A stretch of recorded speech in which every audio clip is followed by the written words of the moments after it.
so just wait a few more minutes before we start.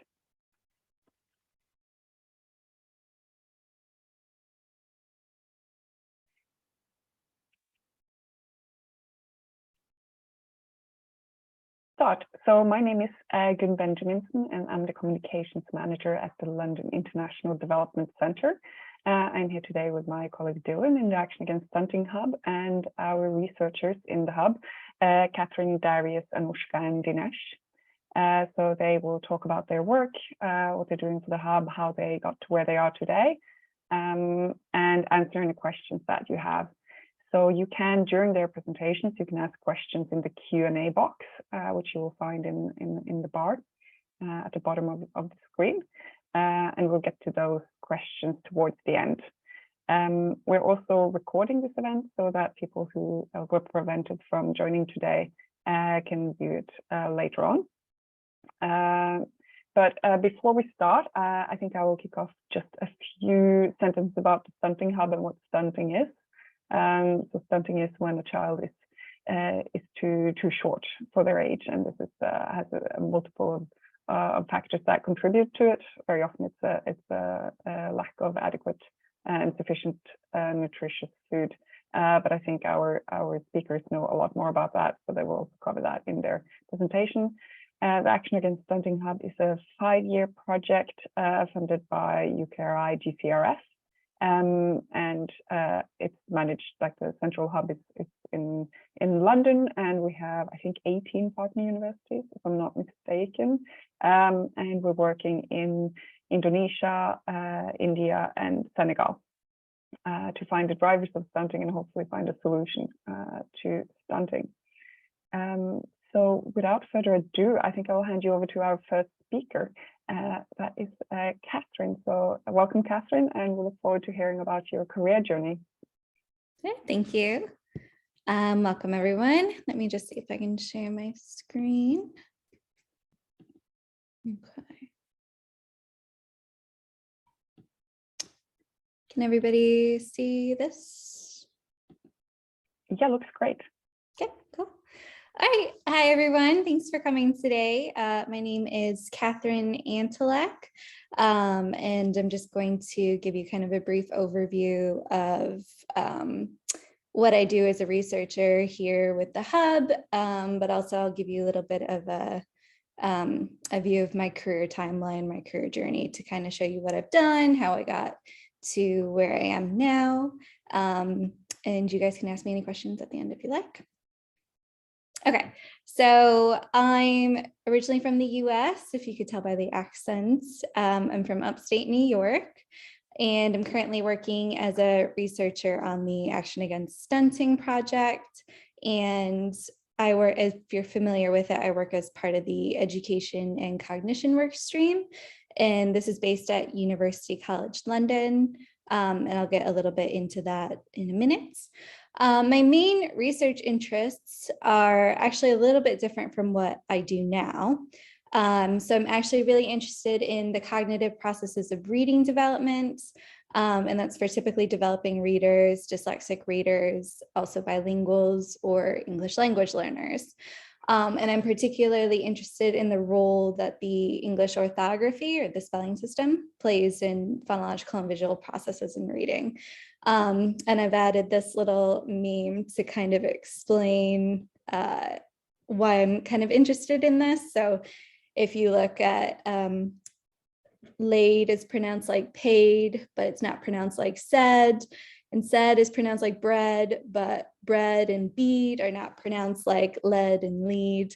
So this is just kind of a funny example of how weird the English language is and the English spelling system. And so a lot of my work has to do with how this kind of affects reading and how it can affect reading disabilities like dyslexia.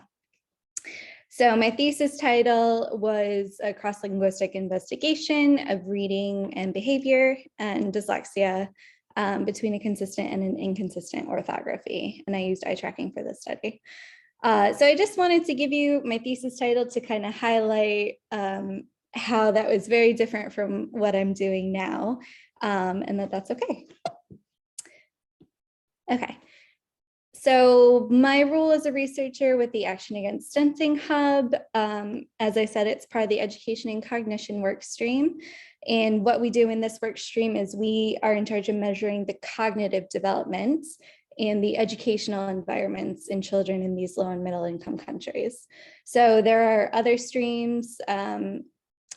So Darius and Dinesh might go over this a little bit later, I'm not sure.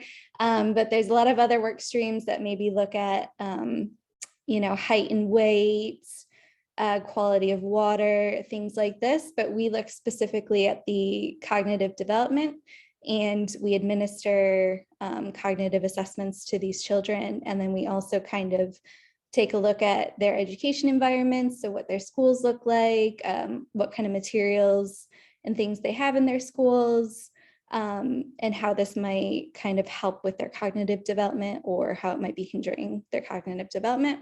So in that sense, I'm still kind of along a similar line of research, looking at cognitive development, language. We do look a little bit at reading. So these kinds of things are along the line of what I've actually studied and what my main research interests were in.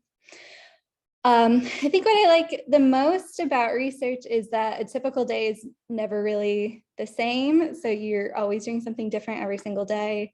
And that's what I really like. So as part of my job, I'm in charge of development, translation, adaptation of tools that we use to measure the cognitive development and what we use to look at the education environment. I help coordinate meetings, trainings, and workshops with teams from other countries. I help design protocols for things like data collection, analyses, interrelator reliability. So it's really all kinds of different tasks and different things that go into research. And like I said, it's different every day. There are always a lot of meetings and there's always a lot of admin, but I think that's part of the job and I just enjoy all of it. So just to give you a little bit of a glimpse at my career timeline and show you just kind of some of the different projects that I worked on. So I initially graduated in 2013 from undergraduate and I had a degree in psychology, but I didn't know what I wanted to do yet. So I took a year teaching abroad in Spain. And that's kind of where I started really getting into the bilingual and the reading development, that kind of stuff. I realized I really kind of liked that. So I started my master's in experimental psychology. So that's when I got into research really. And I did work as a research assistant, actually looking at addiction at Johns Hopkins. So that was a completely different kind of research project, a different kind of stream than what I was used to. But this helped me because I got a lot of experience with EEG and working in hospitals and clinical settings. And so even though it was not really what I ended up liking, the content wise, it really gave me a lot of experience with a lot of different equipment and different kinds of people. So then I finished my degree in 2017, my master's degree, and I started my PhD at Brunel University. So I really wanted to kind of continue getting into research. And I didn't think that I could do that with just a master's. So I really wanted to kind of start my PhD and go from there. So during my time at Brunel, while I was doing my research, I did work as a research assistant at Brunel, and I worked looking at prosopagnosia, which is face blindness. So again, this is a completely different kind of topic from what my PhD actually was. But again, it was really good to get kind of experience. I used different kinds of software and looked at a different kind of visual development, and that really did kind of parallel a little bit with my reading research. So even though, again, it was completely different, it's really good experience, and it was really useful for me. Then I started lecturing in reading and dyslexia at UCL. I did a year there, maternity cover, and then this kind of transitioned me into start working at the Action Against Stunting. So I worked with one of the women that is actually on the team at Action Against Stunting, and she asked me if I wanted to join after another researcher had left. And so that's how I ended up where I am now. It's just kind of through knowing people, basically. And I've just finished my PhD, so that's really exciting. And now I'm continuing working as a researcher for the Stunting Hub. But I just wanted to give you kind of an example of this timeline because, everyone's timeline is going to look different.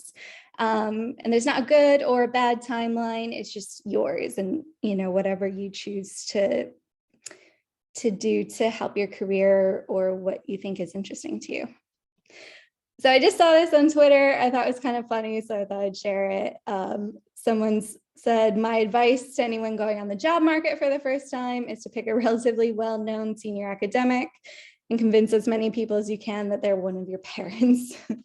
So I thought it was really funny, but it's kind of on to something in that it's really good to make yourself known. And if you can, just make yourself known to as many academics, as many people in your field as you can, and then people will think about you when they're thinking about hiring for a research job or if they need help. And so that's kind of my main advice, is just to make yourself available, make yourself known, get in touch with as many people as possible. And then here I just gave you maybe some general tips. I am by no means an expert, but maybe something like this, can help you. It's what helped me. So just deciding what you like, what you're interested in. Sometimes that's also what you're good at. Maybe it's not what you're good at, but if you like it, go with it. Find ways to get experience. So even though, one of my jobs was looking at addiction, it was good to get experience with kind of equipment that I would use in my future as a researcher. And my motto is there's no such thing as grunt work. Whatever you're doing is important to the research process. So, nothing should be above you or below you. You should, be able to just do as much as you can, and it's all good experience. As I said, get to know people in your field, ask them questions, talk to them on Twitter, just make yourself known. This can be really useful. And if you have your foot in the door, like I did at UCL, just getting to know people and doing, odd jobs for people will get them thinking about you. And again, in their head, if they're starting to hire, things like that. And then you can decide for yourself whether future further education will actually contribute to your goals. Sometimes it doesn't necessarily, and that's fine. So sometimes you can do what you want with an undergrad degree, sometimes with no degree, or sometimes you need a PhD, but that's something that is an important decision to make, and one that you should not think about lightly. But that's all I have. So thank you guys, and I'll take questions, I guess, at the end. Is that right? Thank you, Catherine. That was really great. Super interesting to hear about your journey, and also about how a job that you were not particularly interested actually turned out to be super relevant for where you are today. That's really interesting. Also, as someone who has English as a second language, I agree that it can be a bit difficult to understand the spelling system. Actually, I didn't think there was a system. I thought it was just you had to memorize it. But thank you for that. Next person up is Darius, who is a computer scientist, I believe. So Darius, the floor is yours. Yeah, thank you, Gun. Thank you, Catherine. I'm not sure I'm going to have as brilliant presentation as Catherine, but yeah, I'm also just going to tell you, a little bit about me. Can you see my screen? Good. And yeah, I'm going to talk to you about me and simply my road trip to where I am today. So basically, I'm research fellow data manager at LIDCC, and I'm the Department of Population Health, working on the Action Against Stunting. But what do I do on a day-to-day basis? Basically, we as Gun mentioned, the hub is running across 4 countries: UK, Senegal, India, and Indonesia. And basically, we are creating a data repository, which will be based in London. So I am actually supporting in the design of this repository. And when we collect data about people, we should make sure that the local regulations in all countries are respected. So I am that police who ensures that we respect regulations in country. Then we design SOPs around data management and every related documentation. We try to do some workflow automation to ease the work and reduce some of the logistical burden that the staff follow. It's a big project with 18 institutions, so it's quite difficult. So we should make sure we automate most of them. And then we do some project management around everything, every related data activity, and also support all of the researchers in identifying and resolve every issue that is IT or data management related. So this is what I do on a day-to-day basis. But the question is, how did I get to this point? So it all started around 2015 when I graduated my master's degree at the University of Yaoundé 1, that was in Cameroon. And I just tried to get into the job market. And in 2016, I got recruited as an IT manager for INRS, which is National Agency for HIV and hepatitis. So working on this project, designing, setting up servers for data collection for clinical trials, and then supporting the staffs, I actually got this joy of helping more, because I understood that clinical research in LMIC context could actually ameliorate the quality of the life of people, and you could see the impact quite quickly. And I just wanted to be part of this story and to be part of this history. So I decided to get more in. So in 2017, I was proposed to take the position of clinical data manager, because I felt like as IT, I'm just behind this computer, but I don't feel like I'm really helping these people. So I took this position, and then I started working on specific clinical trials. I worked on the Namsal trial, which was now in testing dolutegravir, which was just being introduced in Africa against a reference protocol of efavirenz on HIV naive patients. And then I actually felt like this is good. I can feel it. And later on, I had the Ebosusi, which was more of a surveillance project on Ebola virus. And then later on, I took the TAC project, which was an hepatitis C project, in Africa, testing the tolerance and effectiveness of a new therapy. And I mean, it was quite interesting, because I could now feel, and I could get in contact with participants, could get in contact with all of the research staff, and do a lot of things. I just took it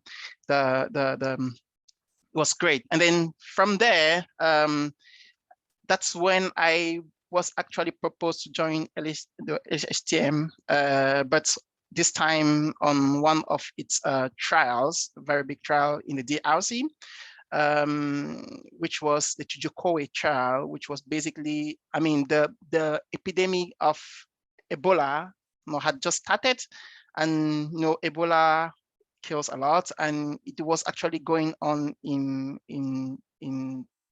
the east region of the DRC, and the London School decided to implement a vaccine, like a ring vaccine, to prevent the spread of the virus. And so we got in there, and basically we had an objective to vaccinate like 500,000 people. But fortunately, along the way, the epidemic stopped, so we actually stopped all of activities, but we ended up vaccinating like 20,000 people. It was really great as a project, but along the way, it was not only good, but we also had challenges. COVID came in, and we had to suspend activity. We had to redesign a lot of things.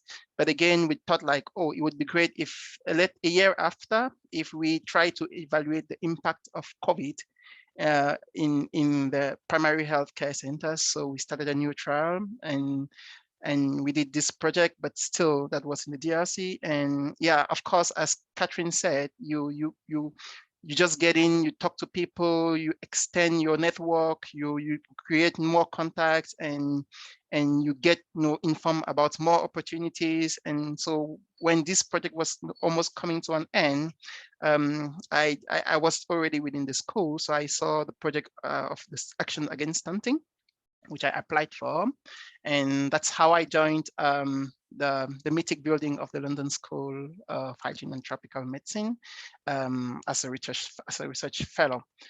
So that's it about my story. And one thing, I mean, I really like about or one thing that really motivated me to focus about the LMIC context was basically because I come from this context. You can actually feel the challenges on the ground. You can actually feel what people, and it's quite easy. Generally, projects in the LMIC context have like immediate impacts. So you actually get the change in the life of the population within a short period of time.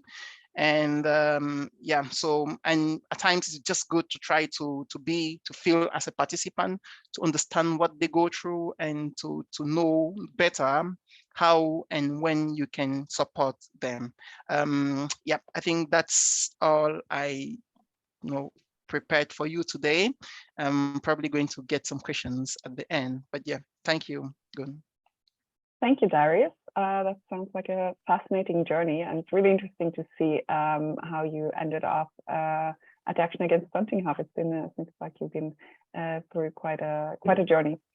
So I would also encourage you in the audience to ask your questions in the Q&A box, and we will get to the questions towards the end of this event. And next on my list we have Anouschka. Anouschka, are you ready with your presentation? Yes, definitely. Thanks. I'll try to share the presentation. Hopefully you can all see it now. Great. Yes, I see the thumbs up. Okay, wonderful. I'm going to set a timer, because when you start to ask people to talk about themselves, of course, they can go on for hours. So I just want to make sure I don't do that. So hi, everyone. My name is Anouschka. I am a research fellow, also working in the Action Against Stunting Hub. I am based at the University of Aberdeen in Scotland. But you can probably hear I'm not Scottish, I am Dutch. So I moved from the Netherlands to Scotland to start working on this project, basically. So I'm just gonna basically give an overview of how I ended up in Scotland. So after school, I don't know about all of you, but I really didn't know what I wanted to study. I wanted to study a million different things. And lucky for me, there was a place in Utrecht in the Netherlands that is based on actually the American system of the liberal arts and sciences colleges, where you can combine different types of courses into one degree program. So I thought, okay, that sounds amazing. I need to get myself into this program. And I thought I would do astrophysics. Can you imagine? So I started with some physics courses and quickly realized that was really not for me. And I gravitated more towards courses in psychology, neuroscience, did some cell biology and philosophy, and combined them all into one, basically, research interest. And I'm very happy that I can still combine all of those things into my current research activities. And then I did an exchange program as well at the University of Adelaide in Australia. So within this bachelor's program, you had to go on exchange, which is maybe not something that I would have done if that wasn't compulsory, because I'm a little bit maybe not so adventurous naturally. But since I had to go, I thought, why not go as far away as possible? So I went to Australia to do that, which was a really good experience and really triggered the desire to go and see lots of different places, which is still, I'm very lucky that I can still do all of that. So because I was really interested in traveling because of my exchange experience, I took a year off after my bachelor's degree to go backpacking for, I think it was 7 months by myself, different places in Asia and South America, which was a really amazing experience. But of course, I needed some money to do that. So I also spent some time working. So I gave exam training to high school students to prepare them for their English language exams, which also actually turned out to be a pretty good experience for an academic career, because of course, if you are into that, it also involves quite a bit of teaching. So after that, I wanted to start a master's program, and I picked one still in the Netherlands at the University of Groningen in behavioral and cognitive neurosciences. I was really interested in basically why everyone is different and why everyone responds differently to maybe the same situations. So some people are really good under stress and some people are not. And why is that the case? That's the type of question I was really interested in. And of course, genetics plays a role, but also the early life environment plays a big role in shaping people's personalities. So that was a 2-year research master's program where I really kind of shaped my interests a little bit further. And within that research master's program, I took the opportunity in a space that they had for an internship to go abroad again. So I read some papers from McGill University where they used an animal model. So they did work on rats to basically show that early life maternal care really affects later life stress responsivity. And I was so interested in that. So I emailed them without knowing them, basically saying, I'm so interested in your research and I really want to have some experience in molecular work. Could I do an internship in your lab? So I was really lucky that they said yes. So I went to Canada for 6 months to complete this project. And that was right at the end of my master's program. And I already knew I wanted to do a PhD.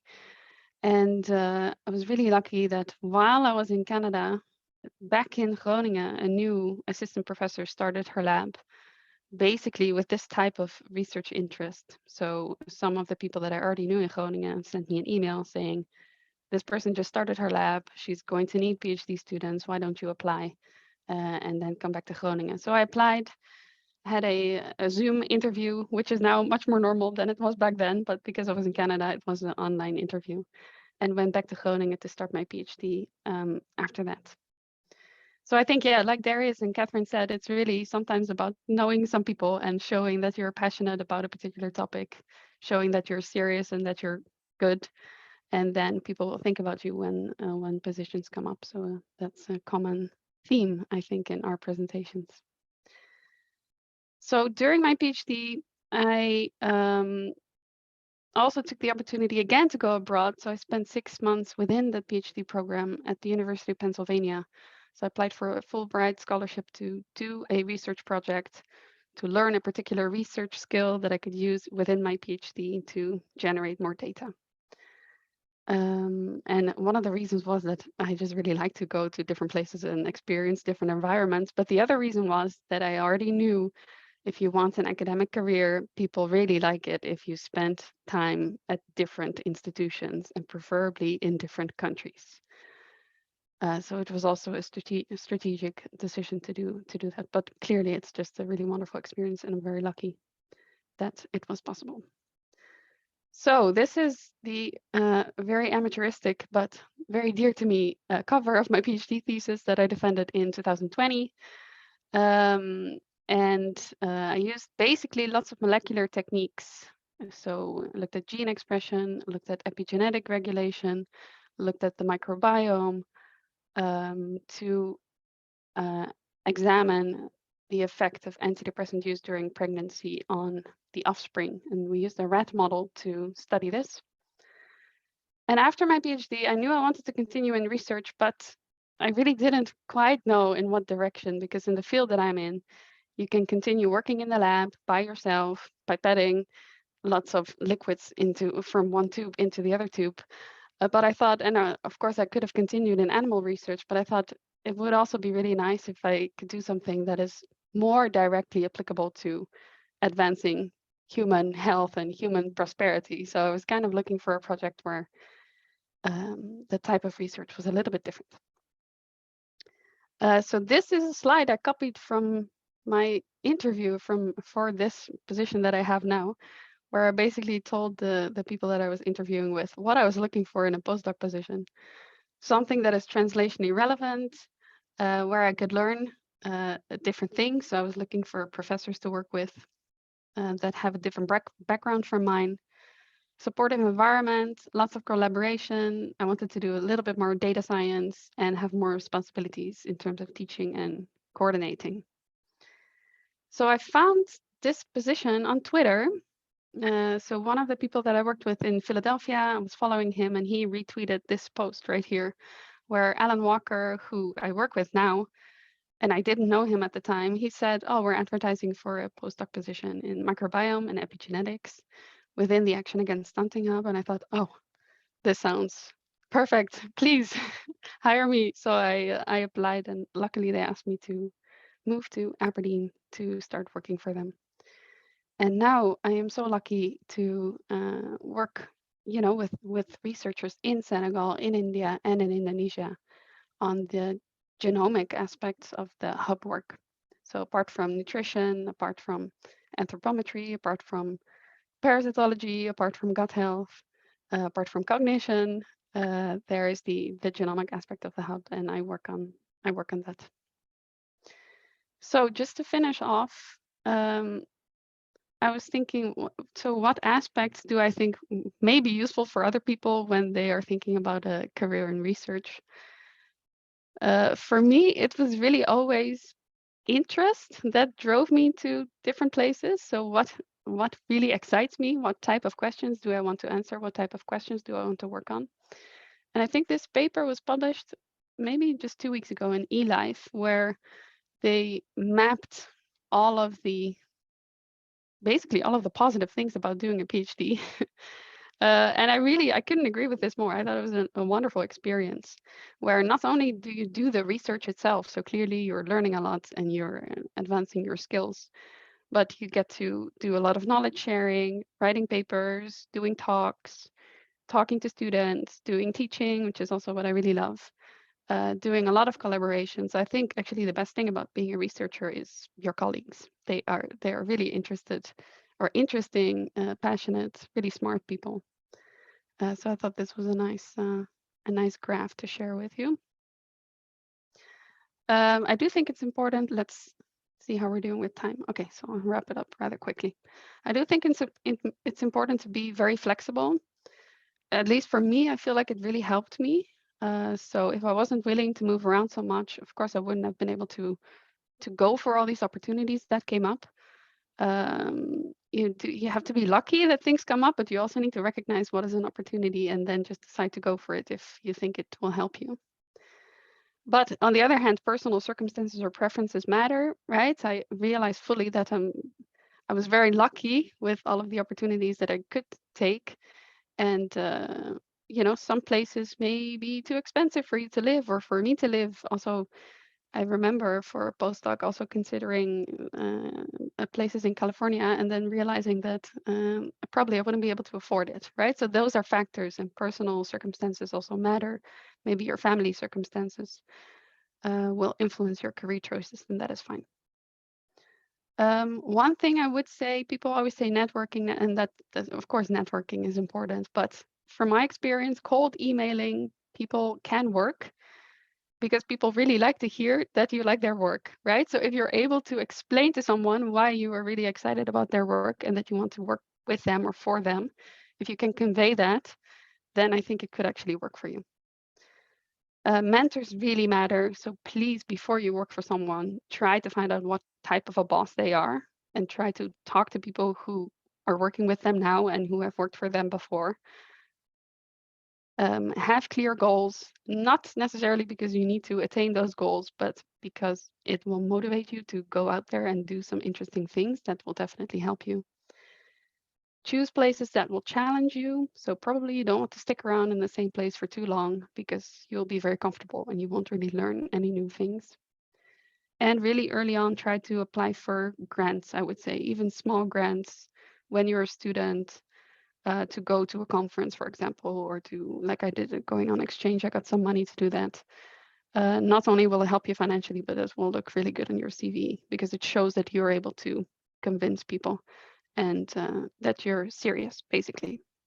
Okay, I'll leave it at that. Thanks so much. Happy to answer any questions. And you can also drop me an email or contact me on Twitter. Thanks. Fantastic. Thank you, Anouschka. That's really interesting to hear about where you've been and how you got to where you are today. I particularly liked hearing about your reflections on the importance of being at different institutions and moving around a bit and how that is really appreciated in academia. And now, last but definitely not least, we have Dinesh. So Dinesh, over to you. Thanks, Kun. Let me quickly share my screen.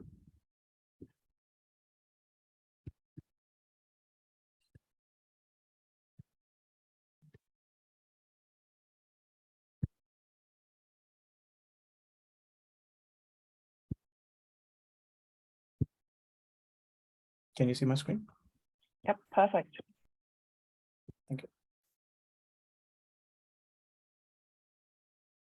Hi, my name is Dinesh. I'm the Mel Research Fellow for Action Against Stunting Hub. I'll take you to two halves of this journey. One is what I did to get here, then what I do. I think monitoring and evaluation is a relatively new area, especially for research projects. So I will take time to explain what is MEL also.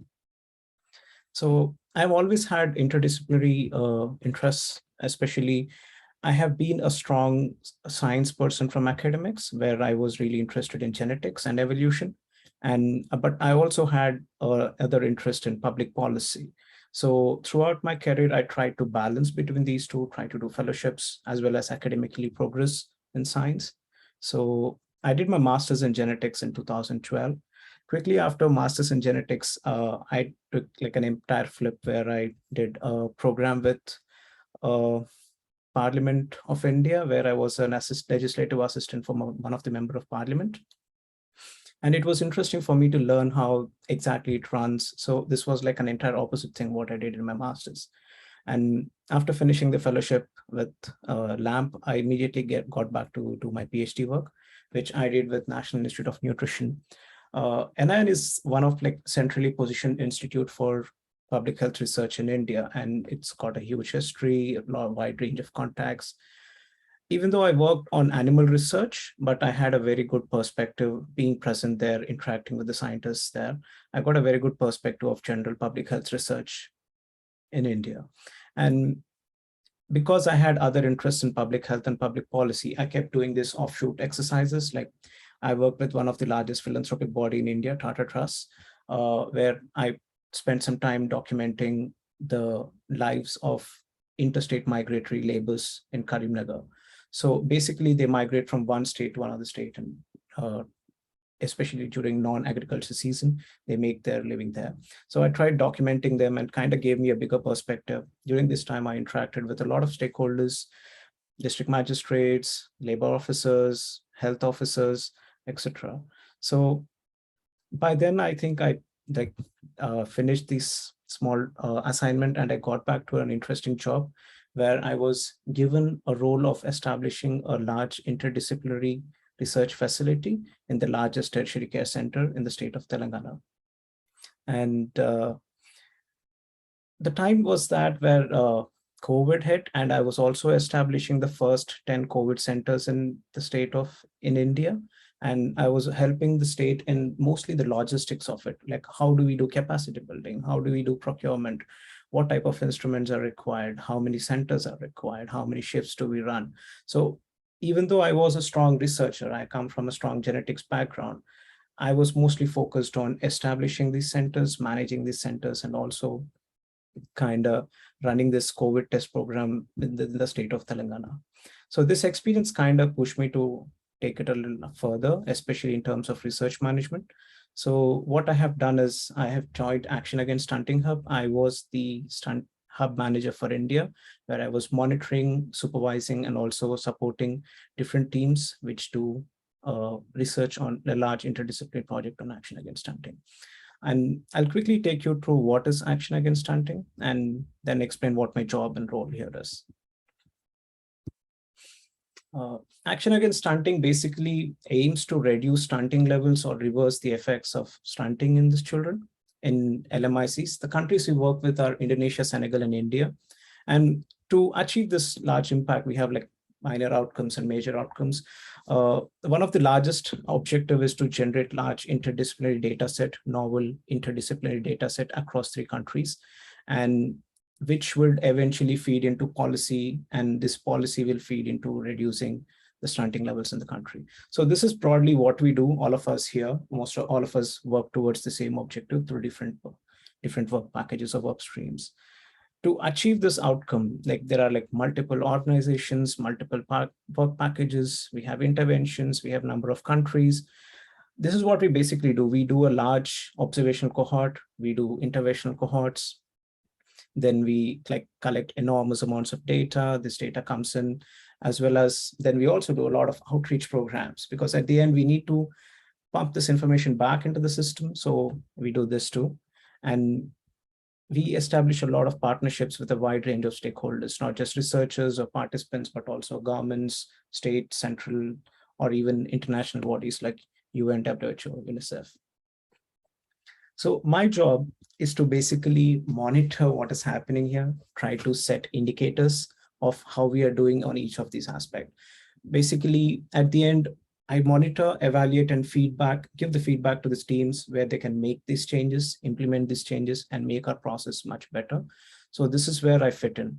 So all through my experience, I tried to find a suitable role which has an overlap between public policy, public health, as well as a strong academic and research background. I think this particular role really fit well, where I can actually interact with researchers, I can interact with public policy makers, I can interact with general public, as well as other stakeholders. So one of the glimpses is this, me and my team here, Darius is one of my colleague here. We develop indicators and we develop monitoring systems, how to monitor these large interdisciplinary projects. And yep, this is what we do.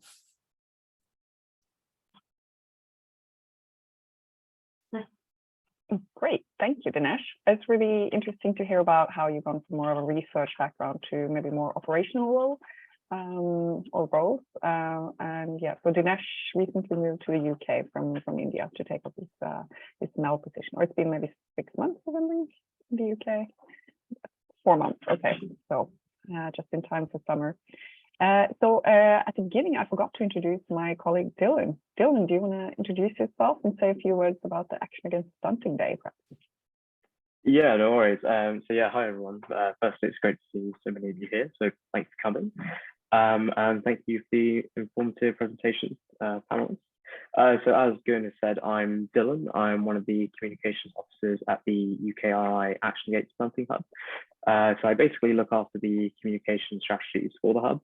I won't go into what stunting is, as I think the panelists have done a far better job than I could hope to muster. But as Gun mentioned there, one of the things I'm working on alongside my colleagues is our annual awareness day. So I will drop a link to that in the chat, because I suspect that might be of interest to some of you to hear more about the work we're doing the upcoming year. But this will be our second awareness day, and we'll have a lot of guest speakers coming, so it should be quite a big event, and that will be on September the 8th, so in about a month. Okay, fabulous. Thank you for that, Dylan. So if you have any questions, you can write them in the Q&A box. I know we have one question there already, but while you prepare your questions, I have one that I want to ask. I think probably both Anouschka and Catherine mentioned the importance of Twitter. Do you think Twitter is more important than LinkedIn to get a job as a researcher?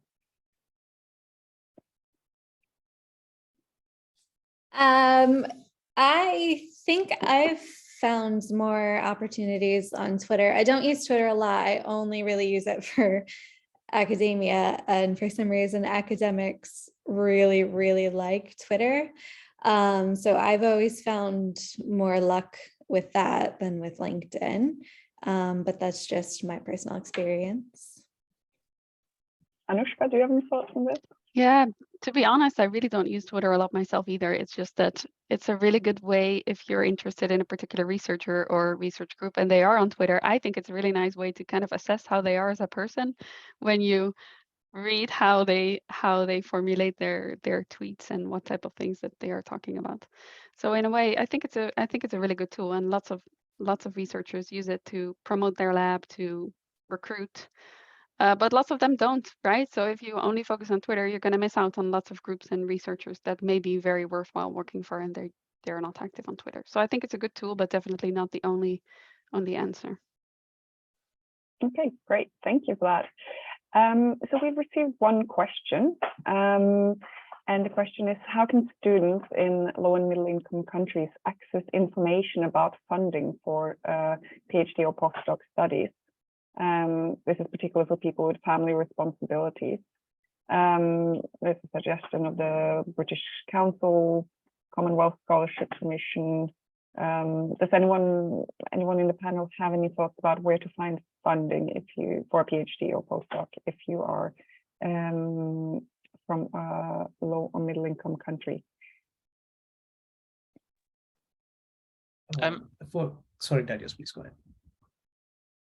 I would rather say, obviously, yes, like those options are good routes to get opportunities for PhD, both the Commonwealth and but also generally in the university where you study, most of the professors have contacts, generally have good contacts, and are actually involved in a lot of labs across the world. So they are actually also a very good way to get PhD projects. And of course, if you are also working within a research institution locally, you also get some of these opportunities. So I come back to networking, like getting in good contact with people. And I think it's Catherine who said it, like try to make these people think that they are your parent and they always think about you each time they have opportunities. So create good contacts.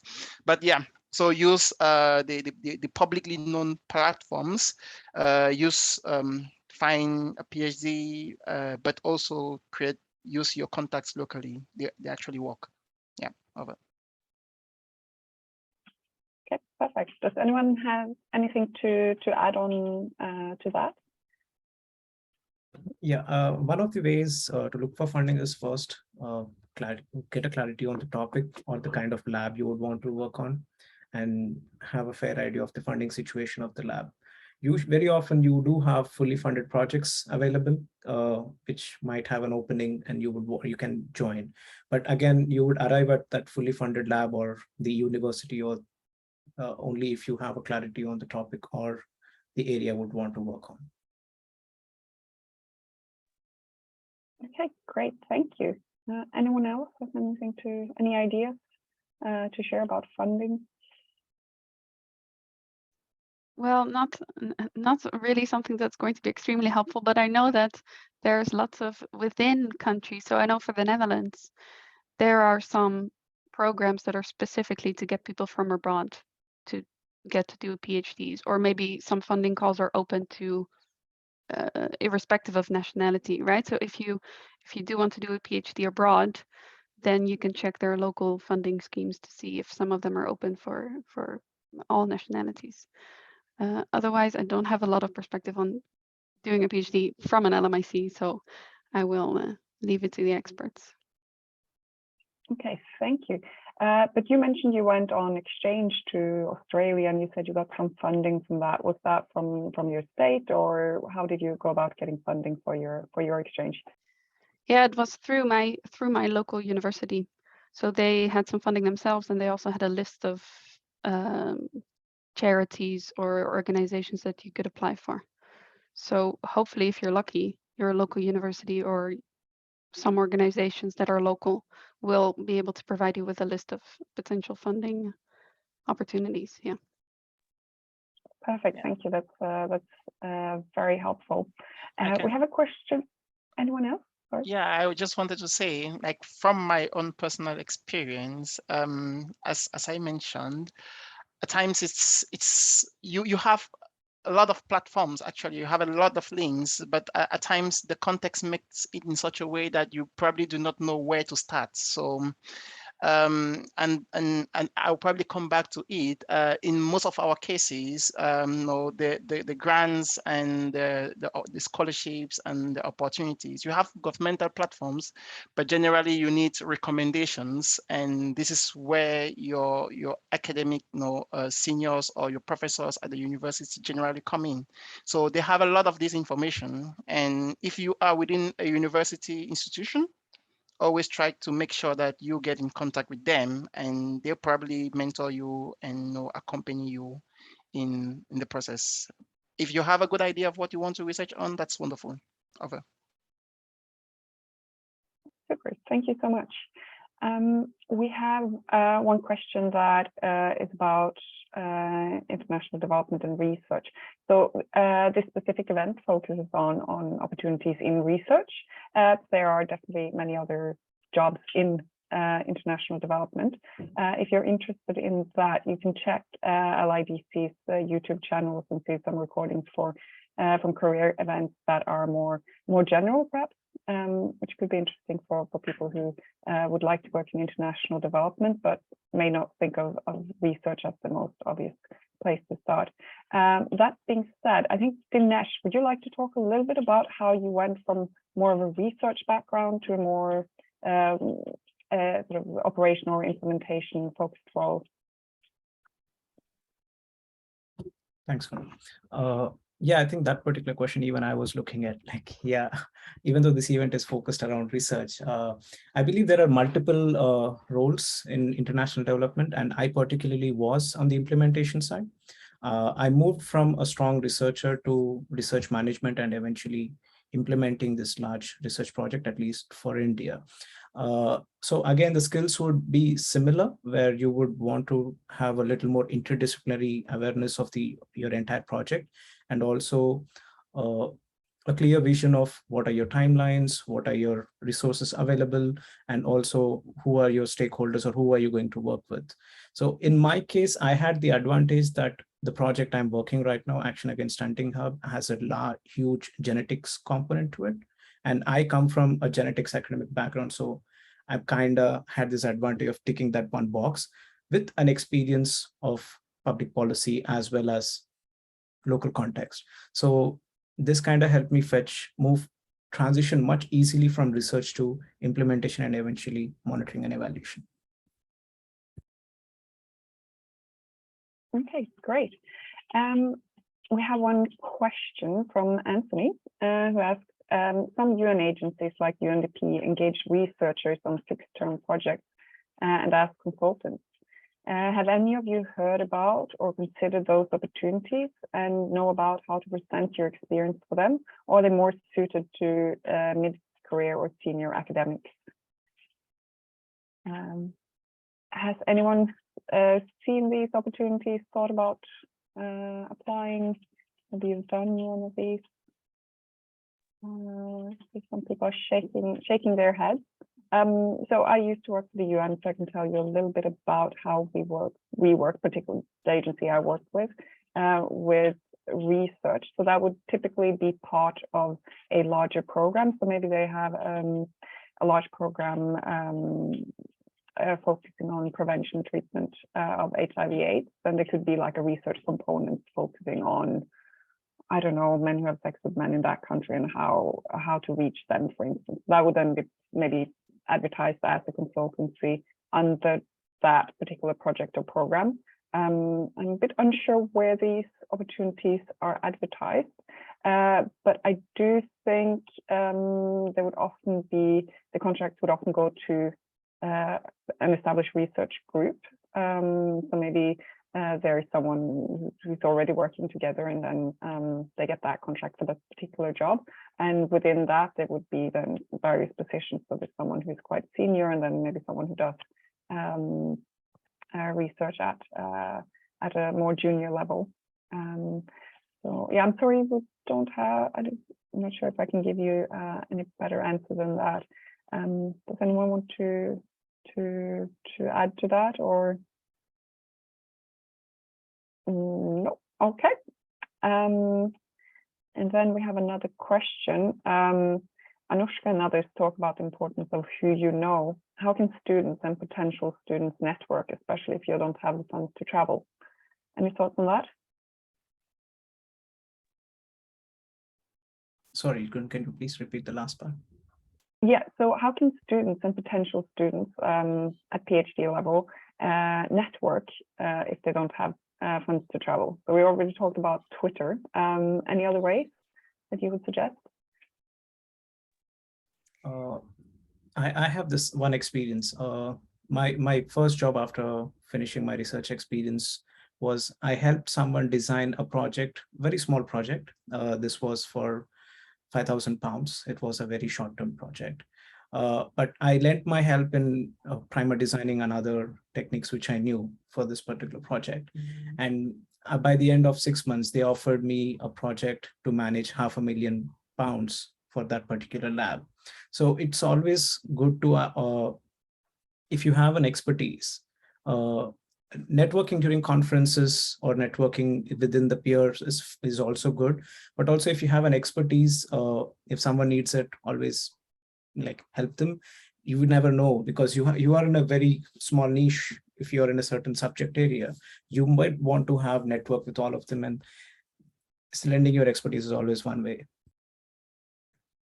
Great, thanks, Dinesh. Catherine, do you want to add something? Yeah, I was gonna say conferences now, a lot of them are hybrid, so you have the opportunity to go online. I know they're quite expensive, but sometimes you can get funding for these, especially if you're a student. So this is a really good way to engage and to meet people and talk to people.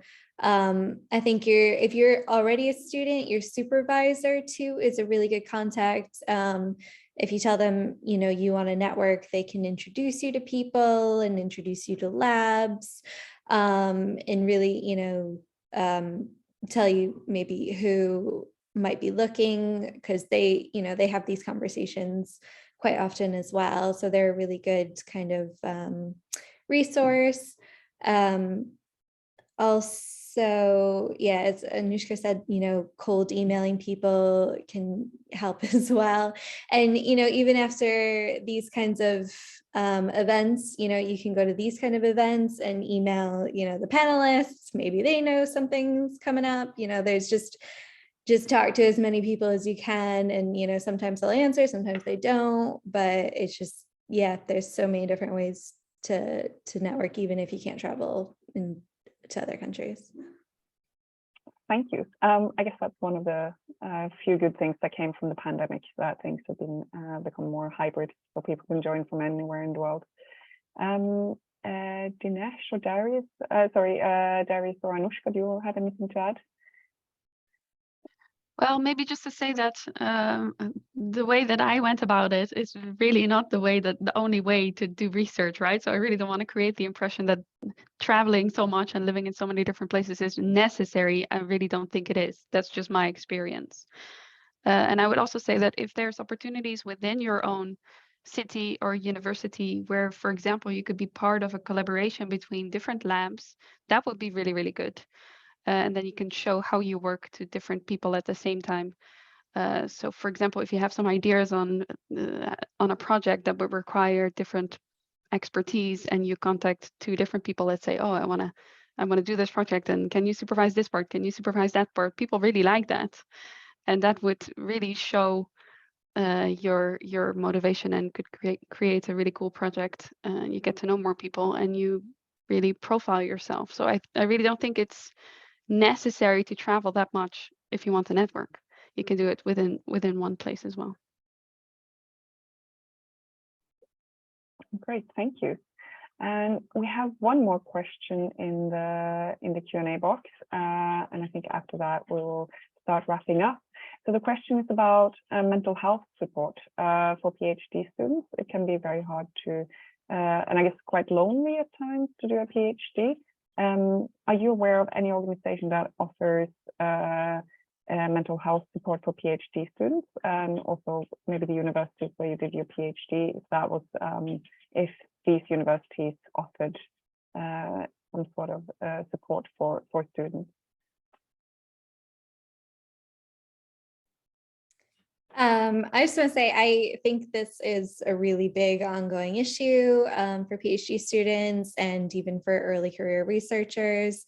Unfortunately, at the moment, not every school or every institution has, organizations or protocols set up for people who are suffering with mental health. I know, some places are starting to. So at UCL, for example, you have well, our department has been doing a mentor scheme. So they assign you a mentor, and this is kind of a person you can go to and ask about resources. things like that. So they're, a good person to talk to, aside from your supervisor or your, direct line manager. But I think it is kind of a difficult issue in schools, and it's difficult because you have to be able to kind of know where to find your own resources, especially if you don't want to go directly to your supervisor, as the person who asked the question said. So I think if you're looking at doing, a PhD, you can look at schools and look at their kind of the resources they offer. Sometimes you can see a counselor within the school, and that, can be more often than like what the NHS, the National Health System in England would offer. So yeah, I would suggest kind of looking out for that, because I do think this is lacking, in my experience at least. Maybe it's not true for everyone. Yeah, I can probably add. I think the part of the question that I'm interested in is definitely the LMIC setup.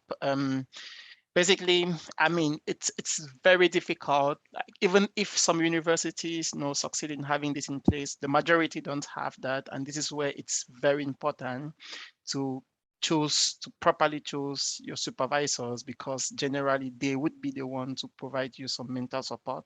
So make sure that you choose a person who would be attentive, and also make sure that you create a real relationship, a real contact with these people, so that when you are in need of mental support, they would probably be up. And some of the times your other colleagues, fellow researchers, or students would be there to support you. So yeah, that's it. Over. Okay, great advice, both from Darius and from Catherine. Dinesh, do you want to add anything? I think I would echo what Catherine has mentioned, that it's a huge issue. Even in India, a majority of the students are still struggling, and there are not many institutions which have this kind of support. I believe what Darius mentioned is also right. You should kind of always do some amount of research on like which place you're going to be there. I'm sure not always in your life we have a privilege of having a choice, or can I reject this offer based on the environment? So it can be a tough call, but I hope the situations get better. And there is a wide range. There's a huge discussion around this, and more academic institutions are coming up with, oh, we have a mentor who can talk to you. And there is stronger academic programs where your progress is also kind of monitored better. Because earlier the PhD programs were not such strongly managed. They were now, even in India, I noticed that these PhD programs are very well managed and structured, such that there is, okay, you have a structure of, oh, you're trained for 6 months, then you have a first presentation to see, oh, where do you stand, what support do you require, or who do you have to reach out for, what set of collaborations you need. I think these sort of incentives kind of keep your mind also sane, or if you are not able to get these incentives, again, it will deteriorate or get bad. These discussions have started in India, and hopefully they will pick up soon too. Yeah, perfect. Anouschka, do you have anything to add to this? The only thing would be, in terms of prevention, is really, really to look for a place where you know that it's a pleasant working environment with good social support. So for me, one of the nicest things about doing a PhD is the group of other PhD students that you're a part of, and that's a huge support. So if you're able to choose based on that, then I would consider it a huge factor. And if it's not already there, then maybe try to create it. Try to look for other PhD students who are in the same position, and form a group, a support group, in a way. Yeah. Okay, excellent advice there from Anouschka as well. We received one question from a person who's reading a master's in children, youth, and international development, but does not have any professional experience in this area, not in research or in practice, and says that it's become difficult to communicate convincingly to secure an internship. Do any of you have any ideas on how she can build that the confidence, or he or she, confidence to communicate convincingly even without any experience? I think that's quite a general question, not just for internships, but in general, how can you communicate with confidence when you are maybe not that confident? Any tips? I can maybe say something which is probably not the only solution, but which is like my own experience of the thing. I think this lack of confidence generally coming because you don't feel you have the skills. So basically what I generally do is that if I want to go in for a position, I can simply go and take a couple of job offers and see what are the description of the positions, and I start working on the expected characteristics, like the expected skill sets. And if you are able to cover a couple of them, it gives you a lot more confidence. And normally when you step up to any other interview, you know you have the skill set that is required for a specific position. So I generally prefer to go through working through the skill sets, because having a master does not mean you would probably take an R programmer position. So if you want an R programmer position, you go in for the development of the R skills, and then that gives you a lot more confidence in it. Yeah, over. Yeah, fabulous. Very hands-on advice, practical advice from Darius there. Anyone else want to chip in on how to appear confident when you're not? I think one way is also look at the motivation. Try to script the motivation you have to take up the job. Definitely skills. I really appreciate what Darius has mentioned, that you always look at the job description, identify the skills and check if you have one or two, and then there's always scope for learning more. But it also depends on what is the motivation for you to seek a certain position in a certain organization or in a certain project. I think trying to connect yourself with that position, organization, or the project kind of helps you present yourself better. Perfect, thank you. Anouschka or Catherine, any thoughts on this? Just to say, sometimes you can be flexible too when you're trying to, convince people about your background or expertise. Like, for example, I've got experience working in a restaurant, and because of this, that's one of the ways why I have good, team working skills. So you can kind of be flexible in what your skills are, and be creative, and that kind of also shows them that you can think of some of your previous experience to bring into this, to be motivated and willing to learn. And I think, that kind of can show them that maybe you have more to offer than maybe what they think your resume says. Excellent advice there from Catherine. You definitely do learn transferable skills in the service sector, and I do think that can really be important when you do apply for that crucial first job. I know it can be hard, and you have to try new times, and maybe your confidence take a beating. But also for an internship, I think it is an entry-level position. So I would say keep trying. Probably. Anouschka, do you have any final tips on this specific question? Well, maybe just really short. I think usually motivation trumps experience.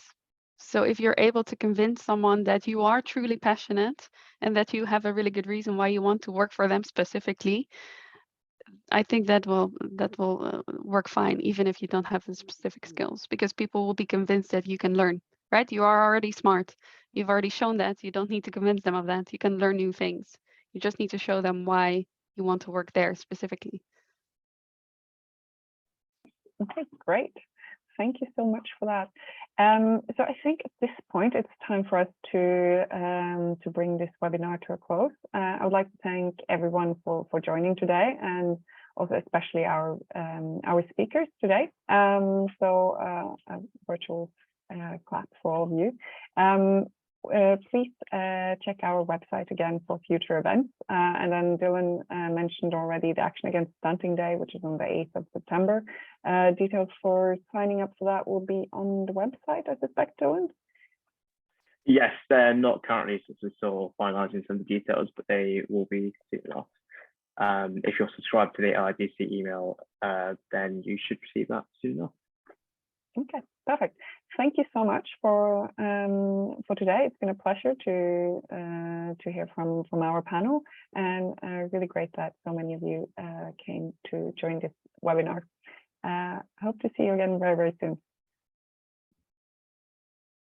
Thank you. Yeah. Thank you. Thank you. Bye. Bye.